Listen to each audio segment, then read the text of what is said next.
Welcome back, everyone. We have Lord Ahriman from Dark Funeral. How are you doing today? I'm doing pretty all right, thank you. Well, you guys are about to embark on your guys' US tour with Guar, with having 7 studio records. What is the process for making a set list for you guys? So lots of discussions because the more record you write, the more difficult it is to squeeze in a couple of songs, especially if you're opening up for another band. Mm. Then it's less time and less songs you can play, and it's kind of tricky. But we always, the main thing we always try to do is like we have songs that span over the whole history of Dark Funeral. We got some old stuff up till the latest record. But yeah, uh, the shorter set we have, the more difficult it is. But when we're headlining, I think we currently have a really good set list. And we have a new one for the US that I'm really looking forward to start playing. Yeah, that's pretty cool. And is there so you're talking about this new set list? Is there any songs that haven't made it on the set list that you guys do wish you played more? Yeah, well, I think next year we're gonna start changing the songs a lot. But here's the tricky part. If you take those maybe not most common songs and start playing them, people are gonna get pissed off because they don't get to hear the more popular songs. So yeah, that's always a tricky thing. That's crazy. But we had when we were touring last year, we had as an idea to change at least one song every day to have the not never the same set list every day. So we'll see how we do this time. It's all open. We if we have a feeling one day that we need to switch a song and put in a song that we haven't played in a while, we practice it during the day or the day before, and then we bring it live. So don't expect the set list on any of our coming tours to be the same because yeah, we go day by day when we decide the songs.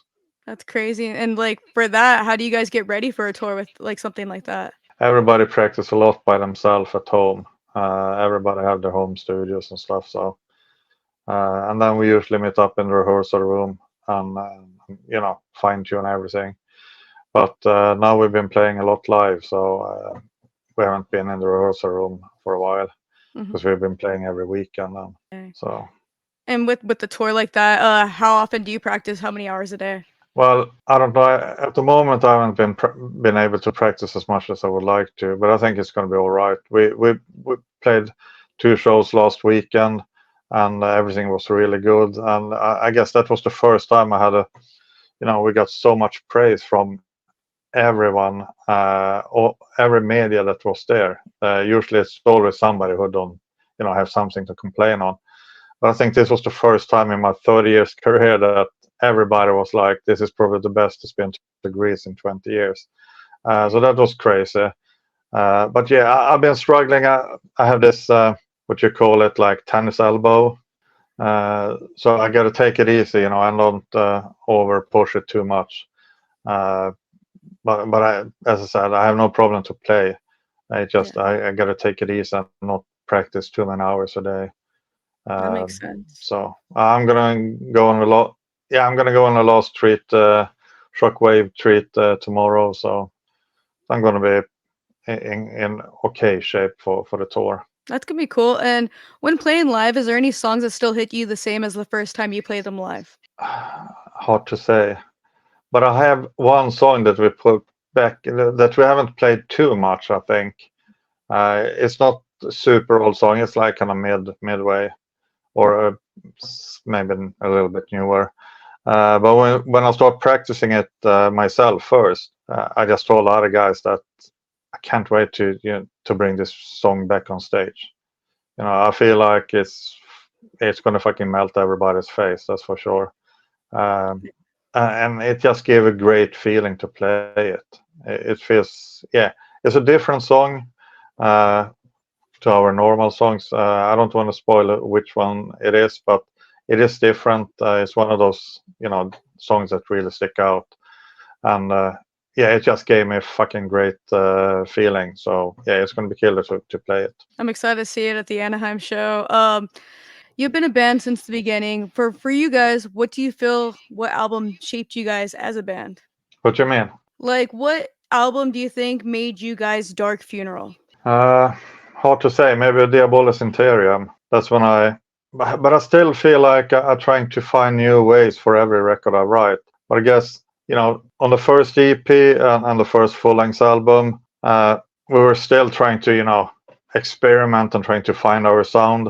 Then when I became, sole responsible for the songwriting on Vobiscum Satanas, I knew where I wanted to go with the music. Mhm. Uh, so I think for me, in what's going on in my head and where what I want to do with the music, I follow kind of you know followed some step over the years. You know, one record starting with working with more atmospheric parts, bring more atmosphere to the guitar. And Mhm. then the next one more kind of more melodies, and now I'm trying to work on finding a better balance with Yeah. between the atmospheric part, melodies, aggressive part, but also the drums. Work more with the drums and getting more rhythms and stuff going with them. So, but I still think I found my way of writing songs, but I still want to kind of keep on pushing and inspiring myself when I write. So you never know where we end up with the next record. But yeah, I guess that's Dark Funeral sound. And for you, when you're writing a song or even a record, how do you go about writing it? Do you like record it on your phone, record it in this home studio, do little scratch tracks? It's all of what you mentioned. I have lots of stuff in the cell phone, acoustic stuff that I record, and then sometimes I sit in my home studio and come up with ideas. Sometimes I just sit by myself in the rehearsal room without sound, just picking some notes, and then have lots of ideas. So it differ. But when I'm most creative, I think that's during the night time when Mhm. everything is silent. I'm all by myself, no sound from anywhere, and just me and the guitar. Uh, it's hard to describe the feeling I get, but kind of open up, a secret world where I just feel comfortable and free to explore my ideas, and that's when I come up maybe with the most ideas. And you being the songwriter, how much do you let the band contribute to what you write? Well, everybody put their own touch to the final songs, Mhm. and I think everybody's doing a fantastic job on that. So I have no input or saying about that. But when I write the music, you know I prefer to sit by myself and focus. I have a really hard time to get in the mood when too much is going on around me.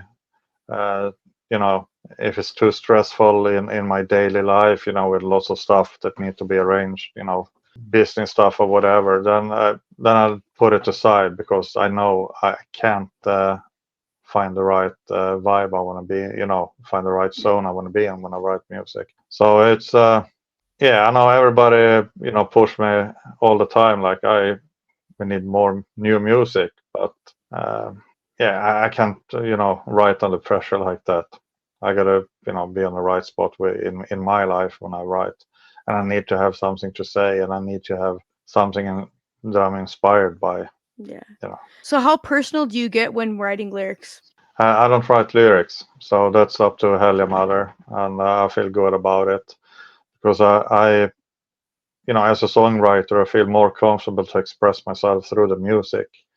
All Mhm. right. I never felt like, yeah, I want to put down words on.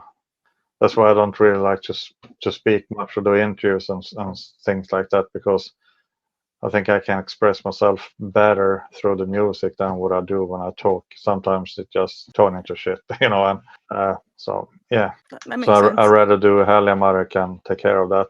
But of course, when I write, I have ideas where what the song, I always have discussion with Helge matter what the song means to me and what I had in mind when I wrote it. So we discuss a lot about that, and I think he's really good in capturing those things in those songs that I've been, pushing on. That this is really important to me. That this is what the song is about. Then Mhm. when he, took over, he done a fantastic job. And sometimes, like I'm surprised that he could understand me so well and find the right words and get everything so fucking good. I'm I'm really happy that it's easy to communicate and get things right that way.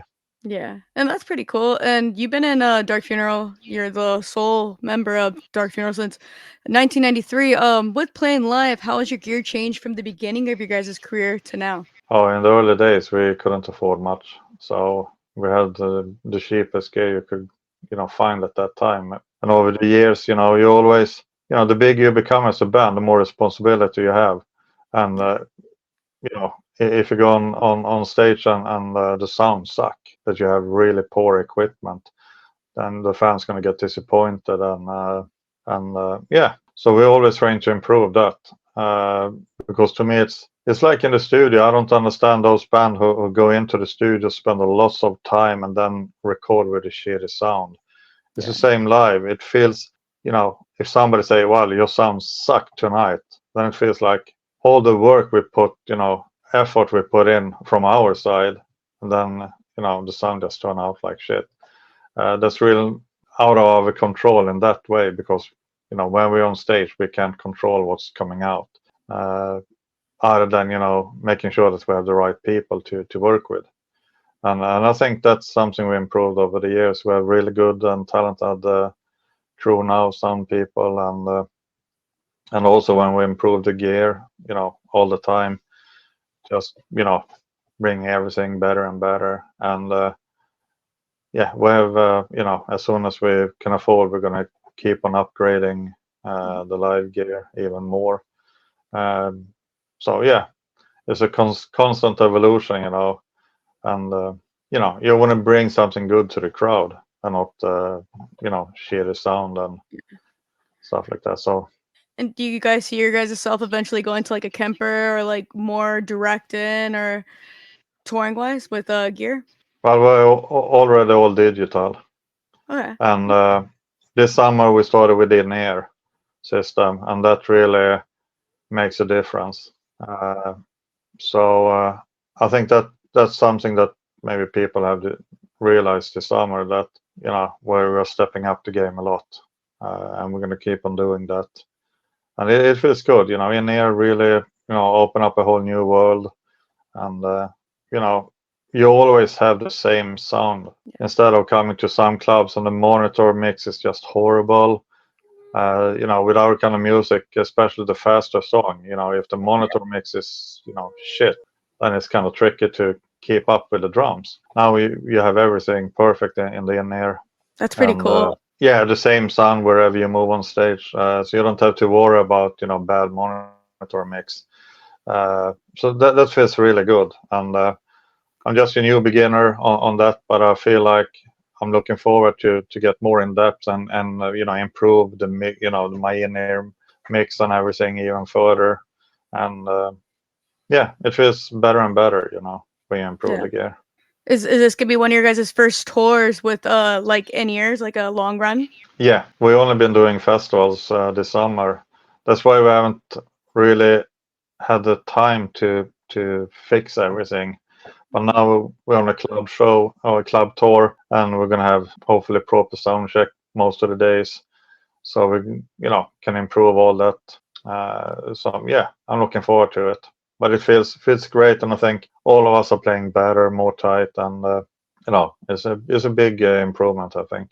And it looks like you guys are gonna tour a lot for the rest of the year. Do you prefer short runs or long runs tour wise? Uh, well, maybe as long tour as we have lined up at the moment isn't my, number one, pick, but it is what it is. I'm used to it, so I'm not worried about that. But of course, when you're playing this kind of extreme music, it's nice to, maybe do 3 or 4 weeks at the top and then Mhm. have a little break and then go out again. But as I said, I've been doing this for so long, and we've done long tours like this before, so I know for sure what I'm getting into. So I'm not worried. I know we can handle it. So yeah, but still, I'm looking forward to get back on tour and bring the ultimate black metal show to the crowd. And you've toured, like you said, for a long time. You've toured with a lot of cool lineups. Do you have a dream tour lineup with that you would love to have with Dark Funeral? that hasn't happened? Uh, well, I have some ideas, but more like waiting for some of the bigger bands to send us an invitation. We are ready to take the next step. So where's the invitation? We're waiting. We are ready. Just fucking hook us up and bring us on a big tour, That'd so be we can pretty bring cool. the most extreme metal to a bigger crowd. Other than that, every time I suggested some kind of dream package is too much business around and really difficult. And there's been talk about some really big stadium tours also, for us, but it's the same there. It's been too much business and never worked out. But I think it's time. That'd be cool. That'd be a really good step for you Send the guys, offer. right? Yeah, just send the fucking offer. We're ready. No, but I always, I like to challenge myself and the band and do new things. And we never done those super. I mean, of course, we played for like 75,000 people, so we played for big crowds, but not on a tour in that way. Yeah, So I think that's something I feel like it's time that we can do. I agree. And with being a band from the 90s, how have you guys learned to adapt in the industry and grow? Hard to say. I have a huge driving force to always make things better, bigger and better. I'm never satisfied. I can be satisfied, but I always find things that I want to do better with everything. And I guess that's one of my driving force that I feel, as long as I feel like I can top myself and what we're doing with the band, then we, keep on pushing forward with the band. Other than that, of course, things have changed a lot over the years. And while some bands are like, oh, you can't, do that, this and that, or whatever, but it's going to be, mandatory for everybody to do it in 5 years, when they say that. So I feel like it's better to try and learn, find a good balance, and try to find a way to fit in, where you feel comfortable right away instead of trying to be backwards, you know. Uh, of course, sometimes it doesn't turn out the best, but then you learn and you try to find another path. And yeah, so I felt like we're one of those bands. I've never been afraid of you know trying out different things to and find a balance where we feel comfortable on our terms, not Yeah. anybody else's terms. And I think if you take the lead right away, then it's bigger chance that nobody come around over with some crazy stuff that you don't feel comfortable with. And then we go back to talking about writing and recording. When recording your guys' first record, The Secrets of the Black Arts, did the writing and recording process change for you now compared to then? Yeah, because at that time we were all writing, or we was spending time together in the rehearsal room and wrote the music. But as I said, from Vobixum Satanas, I became more or less sole responsible for the songwriting. Mhm. And of course, I've had some of my old guitarists have been involved in that, but it's been on my shoulder. Yeah. Uh, and but I haven't seen it as a problem because I have a strong vision where I want to bring the music, for Yeah. for me. So it's never been a problem for me. And I was doing So my research, and you before this, you were in a death metal band, basically, Satan Disciples. Before being in Dark Funeral, did you were in that band? When coming into Dark Funeral, did you bring any of the music from that band and kind of turn it into your guys' own sound? yeah, well, I used to say that the first song we wrote with Dark Funeral was in the Sign of the Horns, and there actually a song we had with Satan's disciples that called Arielis, and there's a few similarities in of course in the Sign of the Horns. Satan's disciple was more primitive, but I still see the connection between those songs, and I always done that. I don't know why, but there's some kind of similarities between those songs. Uh, but yeah, we brought everything way further with the songs we wrote for Dark Funeral. Mhm. Uh, but yeah, I mean, when I moved, the first band I had was when I grew up when I lived in the north part of Sweden where I grew up. And I moved to Stockholm in '91. And my intention was to find a band. to start something, more extreme than anything at that time, because that was what we were trying to do with Satan's Disciple already. So then it took about 2 years until I found, the first lineup for Dark Funeral. At first, we were actually called, while we were writing in the sign, we had another drummer, and at that time we were called Ahriman. There's some lineup photos from that time on my fan pages. But I felt like, with so many bands, including, some of my bandmates at that time who had solo projects under their names. And I always wanted a band. I didn't want a solo project. So I felt like we can't call the band Ahriman because that's me. We need a band name, so we become a band. And one night we came up with Dark Funeral. Dang. So Cool name. I always love that about you guys. And you guys have been like about the studs, the spikes, the corpse paint for like your whole career. From doing that for so many years, have you learned a different way to like kind of handle wearing paint, or are you used to it now when touring? I do like I always done. I feel like for me, I still have the same vibe when I get into the character, if you will, as I had in the beginning. And you shouldn't make too much effort into trying to become, something. It's like it is what it is. Just do it. And that's the approach I always had. But I feel really comfortable in. For me, my generation of black metal, this is it. So I let the younger generation, move on with their stuff and develop things, the way they want to, develop things. But my generation, this is, the way it should be, I think. And from touring for so many years, do you have any tour rituals or insane rider requests? Uh, I mean, it's hard. I mean, I do, for me, it's kind of the same structure every day, before a show. Maybe it's a ritual, I don't know. That's up to other, to maybe say that. But yeah, I have certain ways I do things every day on tour and before the show. So yeah, I guess that becomes a sort of ritual. But I feel like it's when we're on stage, when we start playing, that's when the real ritual begins. When you start exchanging that energy with the crowd. So before it's kind of pre-ritual, I guess. And then from touring, do you still learn anything from bands? Uh, what do you mean? Like, if you go on tour, you learn like little things like different gear type situations or like different ways to do touring or band stuff? Of course, I mean, for every tour you do, and this is the same for every record or every song you write, you always learn something new. If you don't do that, then what's the point? Right. I like to learn new things. And as I said, I know that I can always do things better. And that means I need to learn also on the way to be able to do things better.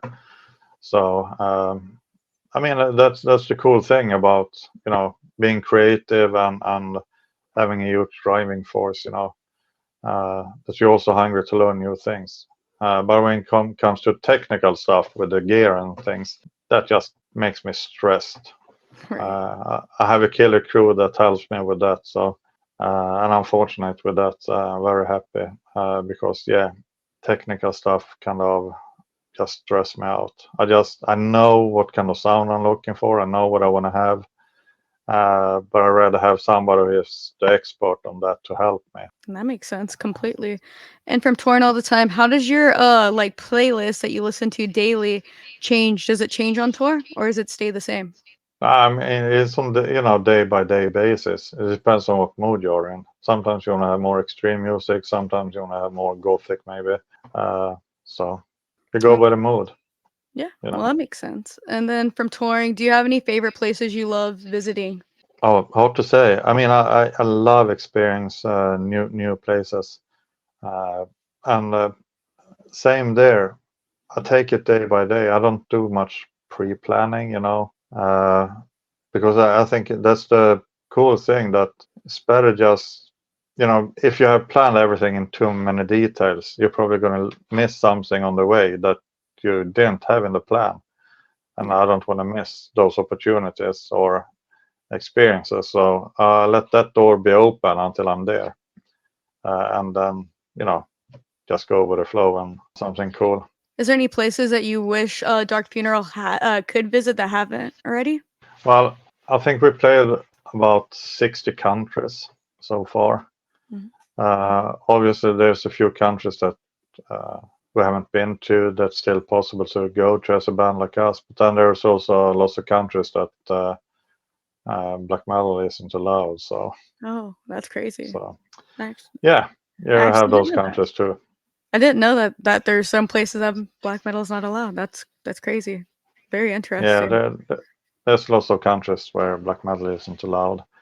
So yeah, so I guess we're gonna miss out those countries. But I love visiting new countries.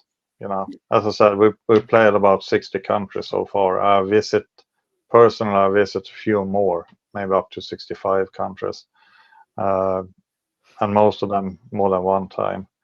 Uh, and yeah, I like to travel the world, experience new things, new countries. So that's one of the reasons I'm still doing this, of course. Right. And you guys have some of the coolest music videos. What's your top three favorite music videos you have done? I don't know. I mean, the secrets of the Black Horse video we did is uh, still very very raw and very black metal, if you will.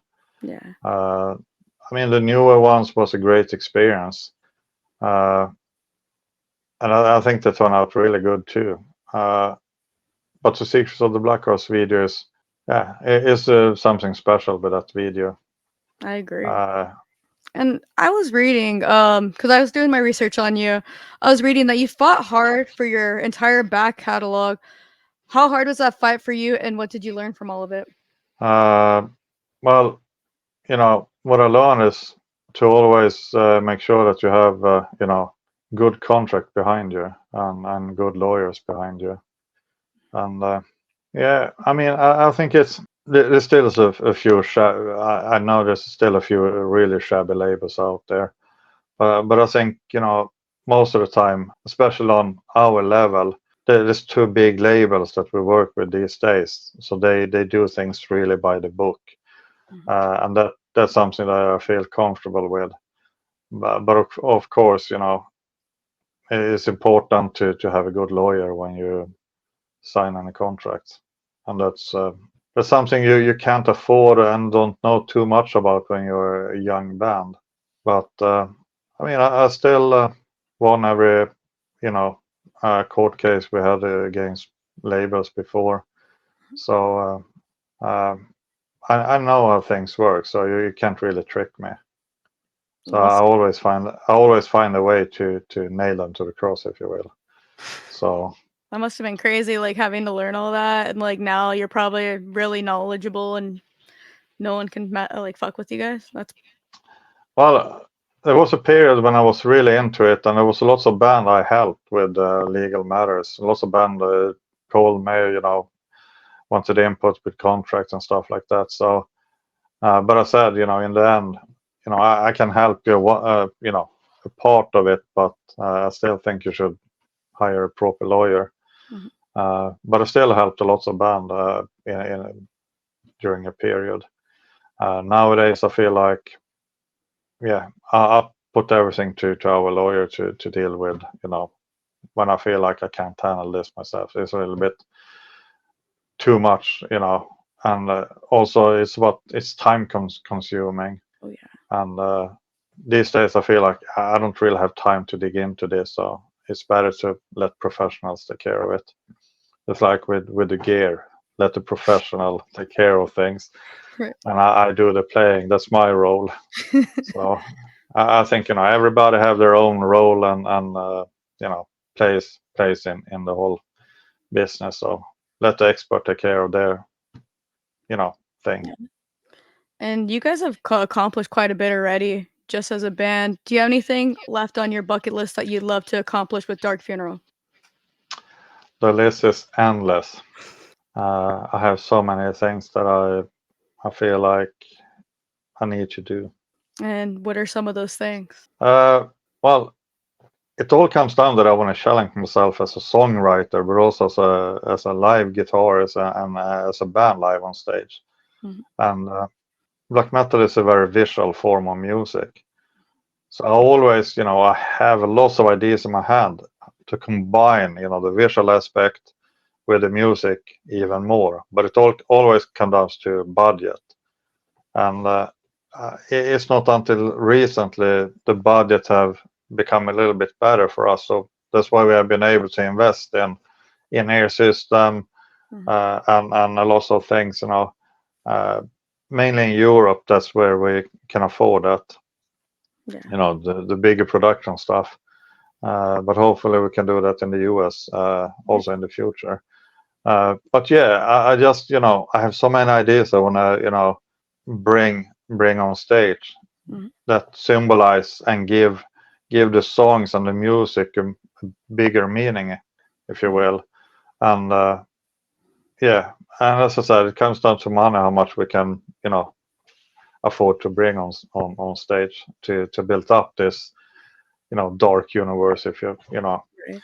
So, but I have lots of ideas, and that's something that's keep me, inspired too. That I Mhm. know that, by time we can just keep on building on that part too, and not only with the music. And as I said, there's so many things. You have the spiritual side, you have the visual side, and the musical side when it comes to black metal, and you always have to have everything in sync with each other and kind of try to build all of those things further by time. And that keeps me inspired. I have some, that's really cool. Being a musician in the industry or Dark Funeral in general, what are some of the challenges you face now compared to the beginning of your career? Well, some people may think it becomes easier the bigger you become as a band, but it's really not the case. So I don't know. Makes Yeah, sense. I mean, there's always, but I always approach, things, a challenge like this. A challenge is something you got to solve one way or another to overcome. Uh, and I always find a way to, you know, step over that and move on.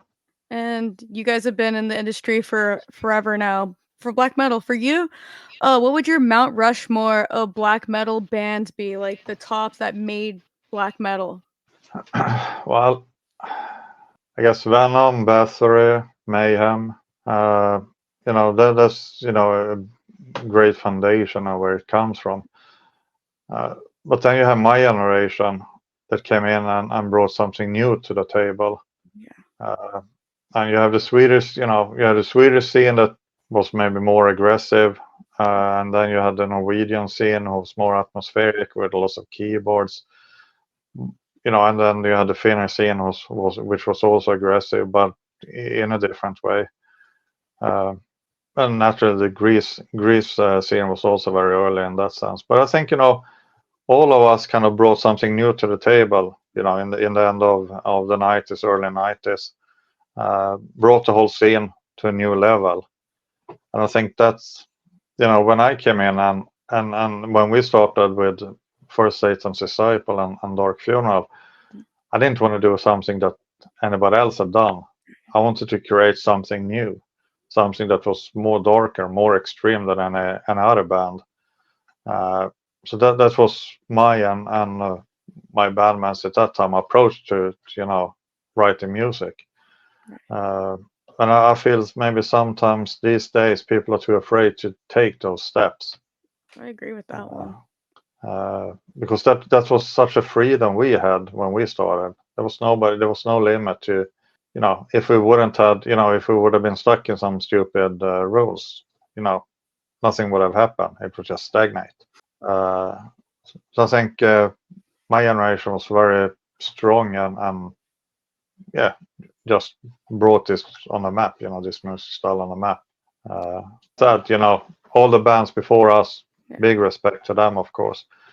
Uh, Did the like Mayhem and Venom or any of them complement your type of black metal? oh yeah, we've been touring with Venom, and we had a really good time with them. The original Venom, And I'm in good touch with Demolition Man in Venom Inc. these days. The Mayhem guys are known for a long time. I don't see them too often, but uh, obviously we chat when we meet. And yeah, so it's really cool. That is pretty cool. And where can everyone keep up with Dark Funeral? Catch you guys on tour, like catch all your flyers and stuff. Well, we have lots of social media, and we try to keep up to date, when we're on tour, and so everybody should follow us on Instagram and Facebook mainly. Hell yeah. Lots. I think now when we're on tour, there's going to be lots of happening over there. And I'd like to thank you for taking the time and being on my show. I appreciate it. Well, thank you for being interested in the band and what we are doing. Definitely. Well, I'm gonna end the interview.